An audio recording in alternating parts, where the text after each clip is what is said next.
નવી નવી દીકરી પરણીને આવી 3-4 દી થયા એટલે એમ થયું કે મારે ધીરે ધીરે કાંઈક કામ કરવું જોઈએ। 3-4 દી થયા ઘરે આવી ગઈ તો મારે ધીરે ધીરે કામ લેવું। ખાનદાન બાપની દીકરી કાંઈ ઘટે નહીં બાપ। 3 દી થયા એટલે એમ થયું કે રસોડાથી ચાલુ કરું રસોઈ બનાવવાથી। એટલે રસોડામાં એના નણંદ રોટલા કરી દીધી એટલે ત્યાં જઈને આ દીકરીએ કીધું કે નણંદબા પ્લીઝ ઊભા થઈ જાઓ, મને રસોઈ કરવા ગયો। નણંદભાઈ ડાયા એ કે ભાભી હજી પરણીને હાલ્યા આવો, 2-3 દી થયા છે, હજી 1-2 ફિલ્મ જોવો, ઘરના બધાને ઓળખો, ઘર સાથે પરિચય કરો, પછી તમારે જ રોટલા કરવાના છે ને હું પરણીને વહી જવાની છું। નહીં નહીં નણંદબા મને રોટલા તાજ મને જ કરવા ગયો। જેમ નણંદ ના પાડે એમ ભાભી તાણ મળ્યા કરવા, પ્લીઝ પ્લીઝ નણંદબા મને રોટલા કરવા ગયો। હવે મને રોટલા ન કરવા ગયો તમારા ભાઈ ના હમ નણંદે કીધું કે આવો મરો વહી આવો।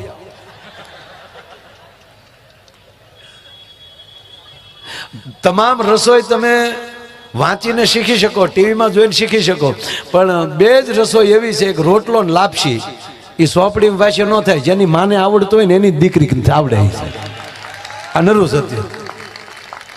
રસોઈ એ સંસ્કાર છે, અનકોટ સંસ્કાર। એ આ માવું કાન વિંધે ને એ કર્ણવેદ સંસ્કાર 16 સંસ્કારમાં ભેગું છે। આ તમે કાન બેન આ ઝુમર પહેરો છો ને, આ કાન છે ને અતિરેક થોડુંક લાગશે, માફ કરજો। આ કાન જે છે ને કાનની ડિઝાઇન એ કાનને શણગારવામાં શું કામ આવે છે? આ કાનને ડાયરેક્ટ ગર્ભ સાથે સંબંધ છે। આ કાનનો ફોટો પાડી લેજો। જેવી રીતે ગર્ભમાં બાળક હોય ને એની જે પરિસ્થિતિ હોય એ આ કાનની ડિઝાઇન છે। અહીંયા માથું આવી જાય બાળક, એટલે કર્ણવેદ સંસ્કારી ડાયરેક્ટ ગર્ભ સાથે જોડાય છે। એટલે માતાઓને અહીંયા ઝુમર પહેરવામાં આવે। અહીંયા અલગ અલગ જે આપણે પુરુષોના વચ્ચે છે મારે બાળકોને એ કર્ણવેદ, અને એમાંય ગુરુ કાન વિંધે ને પછી તો, અને એમાંય ગુરુમાં તે સાહેબ કાન કોણે વિંધા છે એ કાન ગુરુ અલગ હોય છે, દીક્ષિત ગુરુ પણ અલગ હોય છે, ભિક્ષિત ગુરુ પણ અલગ હોય છે। એટલે ભાભીને કીધું ઉભા થઈ જાઓ। ભાભીએ કીધું, ભાભી બે ગયા રોટલા કરવા। એ રોટલા કરતા હતા, જેમ રોટલો તૈયાર થઈ જાય નણંદબા બહાર લઈ જાય। 12 રોટલા નણંદબા બહાર લઈ ગયા, 13મા લોટનો પીંડો હાથમાં, અને ભાભીને પરસ્યો વળી ગયો કે આ ધંધો ન કર્યો તો સારું હતું। 13મો રોટલો લેવા માટે નણંદ આવ્યા ત્યારે કીધું કે નણંદબા બહાર કેટલું મહેમાન જમે? કે ભાભી આરામ બરોબર, મહેમાન તો 2-3 દી થયા ગયા। તક તો આખું ઘર આરે જમવા બે ગયું? તક ના, આખું ઘર બાકી છે। તક તો જમે કેટલા? તક એકલો ખાય। તક પણ તમે 12 રોટલા લઈ ગયા? તક 18 તારો બાપ આડો પડે છે। 18 રોટલા? તક એટલે તું કહેતી હતી કે હમણાં ઘરના ઓળખો પછી ધંધે સડો। તમે નો માને? હા, એમાં હું શું કરું? અરે બાપ નણંદબા 18 તક? હા તાકી ખાનારો છે કોણ? તક બીજો કોઈ નહીં, તને પરણીને આવ્યો મારો ભાઈ લાધો। ઓલી 13મા લોટનો ગળિયો કાથરોટમાં નાખીને કે તારો ભાઈ લાથો, આજથી મારો ભાઈ લાથો। ડેલીએથી આવીને દિવાલ ઠેકીને ગઈ, અને પાછી નણંદને કહેતી કે તાર ભાઈને કહેજે ખોરાક ઘટાડ ને તારી માં બીજી આવે એ આમ જ જાહે। પણ જ્યાં મધુરા જીવન હોય, મીઠા જીવન હોય, અને આપણા કાન હરવા હોય, આજ તમે સાંભળો છો ને એ હરવા કાને સાંભળો છો। એટલે મેં પેલા કીધું શબ્દ કોનો છે અને કાન કોના છે? આજ કાન ને ગોપી બધું ભેગું થઈ ગયું। ભક્તિ છે એ ગોપી છે, શબ્દ એ કાન છે।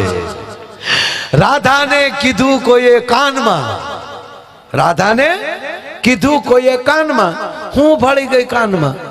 તો હવે તો કોઈ ખાતું ખાય ક્યાં? પેલા તો જોયું છે સાહેબ, ઓલા ધાબાના લાડવા, આ 5 લાડવા લાડવડીયું ભેગ્યું કરો ને 5-6 ત્યારે ઓલો 1 લાડવો થાય। એવા પશવી ખાનારા આપણે જોયા મારા। એ લાડવા 25 જો પારું ખાઈ જાય ને તો પાડો મરી જાય, માણસ કઈ ન થાય, એ જીરવી જાણે। પૂજ્ય બાપુની આર્ય સાહેબ અમે શીખ્યા છીએ, આ કરજો। બીજાનો વિવેક આપજો, બીજાને આનંદ આપજો. અને આ વિવેક અને આનંદનું કેન્દ્ર બિંદુ અત્યારે તમે સાંભળજો કે આ આખા મુંબઈમાં અત્યારે આ કાંદીવલી કેન્દ્ર બિંદુ બન્યું છે. એટલે 24 ડિસેમ્બર યાદ રહે. હે અને 31 નું બહુ ધ્યાન ન રાખતા. હા, એ ફર્સ્ટ હોય નહીં, લાસ્ટ જ હોય. 31 છેલ્લું છે ને, આપણે ફર્સ્ટ કહી છે. આમ તો 1-3-31 એટલે ફર્સ્ટ એમ આવે, પણ ફર્સ્ટ શબ્દ ફર્સ્ટ છે બેસતું વરસ. હા, કાલે કિસમિસ તમે ઉજવો, મને કઈ વાંધો નથી, પણ ભૂરિયા નંદ ભૈયા ગાય તો એ ગાયજો.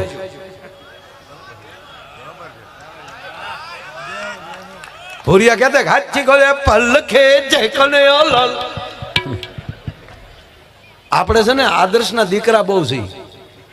અહીંયા કોઈક એવડા ભૂરિયા ફરવા આવે ને વસમણભાઈ, તો આપણે એને ફોટા પડાવીશું.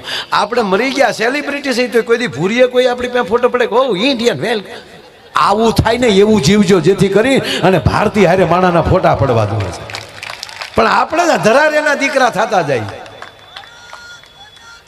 જય શાબાશ. તો પછી આપણે જેદ બોલાવી છે, પછી હરિયદ ને આરતી. હા, અમને મજા આવે. આ તમે જેમ આમ દાંત તમે અમને આમ પોરસ ચડાવો છો, ભાઈ ભાઈ. તમે તોડો હાટું કરો દાદા, ખોટી વાત છે. પણ એક પગે લાગીને કહું, જો તમને અમારામાં વાહ વાહ થતું હોય, પણ તમે એવું કરજો અમને આ થઈ જવું જોઈએ. અને એ ક્યારે થાય એ વાત હે, હવારમાં છોકરા વાર્યા બે અને ઘેરે આરતી કરો ને તમારા છોકરા ગીતાના શ્લોક બોલતા થાય ને, તેથી અમને એમ થાય કે આ હે મુસ્લિમ ભાઈ નો દીકરો, આનો દીકરો સાહેબ આયાતું બોલતો હોય, અજાન કરતો હોય એવી લાગે. હવે કેટલાક અત્યારે તમે વાહ વાહ કરો, આમાં કેટલા જણા રોજ હવારમાં આખું ઘર બેહીને કપૂર ગૌરમ કરુણાવતારમ સંસાર ઈ થવું જોઈએ. અરે કરતા જો તો જ બેઠા હો ને. એનું કારણ કહું, ઈ આવડી જાય ને એને પછી જે તમે અમને સાંભળશો ને મરી જાવ એવું લાગશે અમને. કારણ કે અનુભવ ને બે ભેગું થઈ જાય ને. આ ગાય છે ક્યારે, આ એટલા સૂર ક્યારે નીકળે કે એને પરિપક્વતા, એનું જ્ઞાન પ્રાપ્ત કરીને પછી થ્રો મારે, અને એની સામે તમે એવા ભેગા થઈ જાવ પછી કેવી જમાવટ થાય. એટલે પૂજ્ય મોરારી બાપુ કહે છે કે જે કરતા એને પ્રેમ કરતા થઈ જાવ. એટલે બાપુ હમણાંથી 700ની કથાથી બાપુ રામચંદ્ર પ્રિય હો, સદગુરુ પ્રિય હો, અને પ્રિય પ્રીત લાગી જાય ને પછી એની હાટું મરવા તૈયાર થઈ જવાય. હા, તમને કોઈ પ્રેમ થઈ ગયો તમારા ભાઈ બંધારે, અને એમ કે એકચ્યુઅલી હું અત્યારે કુલ્લુ મનાલી જાઉં છું, 5 દી રોકાવાનું છે, તમારે આવવાનું છે, ઉશીના લઈને જાય કે નહીં? હા, એમ આની હારે પ્રેમ થઈ જાય ને ગુરુ હારે, પછી એવી જ પરિસ્થિતિ મારે તમારી થઈ જાય. આ શબ્દ હારે પ્રેમ થયો છે, આપણે ભજન હારે પ્રેમ થયો છે, તો આ બધું કામ મૂકીને તમે હામાં બેઠા છો ને, આટલી જેમ ગવાય એમ હામાં ઉલળતા જાવ છો. એમ થાય કે આવડા એમાં આ 2-3 તો હાવ આમ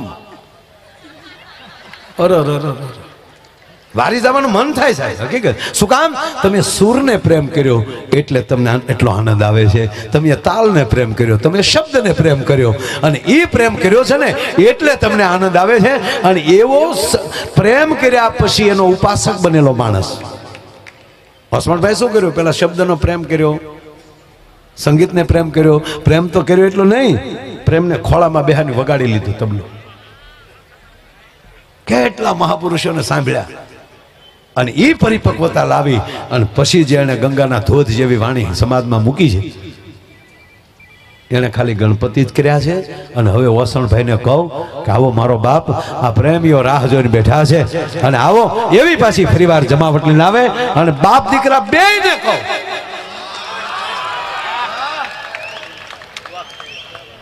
ખબર ન પડે હો ક્યારે દીકરો ગાય છે અને ક્યારે બાપુજી ગાય છે. આવા દીકરાને એમ કહેવાય પડખે તૈયાર કર્યો.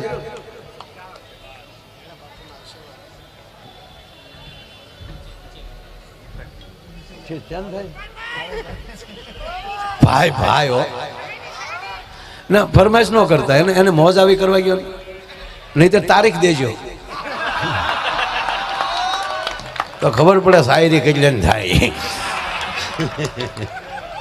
અરે મને ખબર છે તમે તો 20 લાખ રૂપિયા ખર્ચે કોઈ એવા છો, કઈ નાના હુના તો આપણે નથી. પણ એને મોજ આવે એમ કરવા ગયો ને તો વધારે મજા આવે. કહેવાનો મતલબ મેં તમને કીધું પ્રેમી બની જશો ને તો બ્લૂટૂથ ચાલુ જ છે, તમારી હૃદયની ફરમાઈશ અહીંયા હૃદય સુધી પહોંચતી હોય છે. એ શબ્દનો તમે ખંડન કરો છો, એનો અર્થ એ છે તમને ભરોસો નથી તમારો. તમારી દાદાજી પર ફરમાઈશ છે.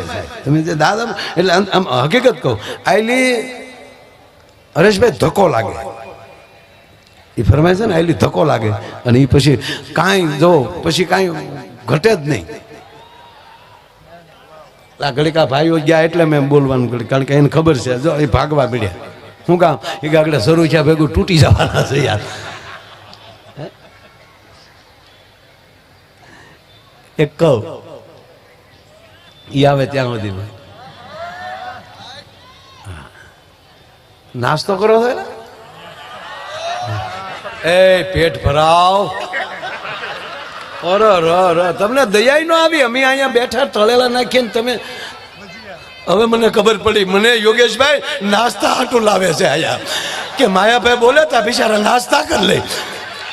અરે એ બેન એ મારી માં આવું ન કરે.